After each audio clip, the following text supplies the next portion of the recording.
Some people, when they have money, they want to buy things, they want to own things, they want to do some things, okay? They say, oh, if I buy it, it's going to save me more money so that I can use it every single time. Look, there are some things that you don't actually need to buy. And that's why in this video, I'm going to share with you 5 things that you must rent instead of buying because it's very, very important. Just like on your wedding day, you don't have to buy the wedding gown because it's 1 day event. So also, these 5 things I'm going to share with you, you don't have to buy them. You must rent them, especially when you are around. The first one is cars.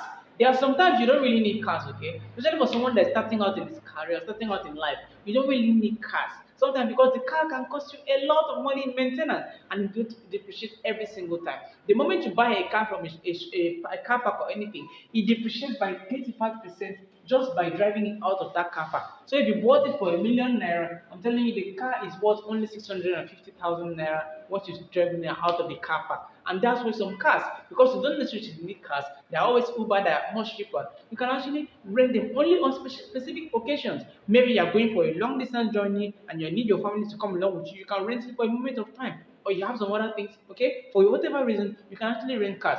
Then there's equipment. Sometimes you don't really need to buy equipment. There's some equipment that you can rent, whether it's a wheelbarrow, whether it's a spade or a shovel, or maybe something to do for your personal house. You don't need to buy this equipment. It's going to occupy space in your house, and of course, only for specific projects that you can need to buy or rent this equipment. It's very, very important. Then you have furniture. Some people really don't even use any furniture in their home.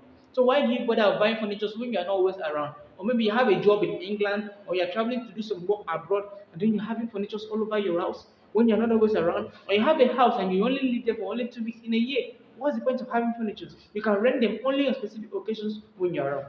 It's going to help you for short-term needs and you avoid spending too much on things that are needless.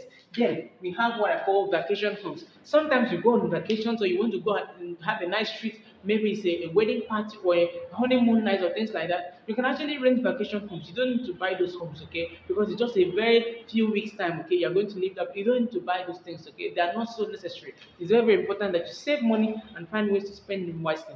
Then you have what I call designer luxury items. Maybe you're taking out yourself for a date or a very expensive date or a very nice treat. You don't need to buy the jewelry. You can actually rent the piece and then return them. Okay. After all, the jewelries are very refundable. You can actually rent them instead of buying them. Maybe it's a nice watch or something very nice or expensive like suits or things like that. You can actually rent them instead of buying them. Okay. It's very, very important that you find ways to conserve and spend your money wisely. I hope that this makes sense and that you're not going to make wrong financial decisions so that you're not going to find regrets in yourself when you get older. And like always, my friends, I'm rooting for you and I hope that you're going to be successful. I'm going to see you in another video. Peace.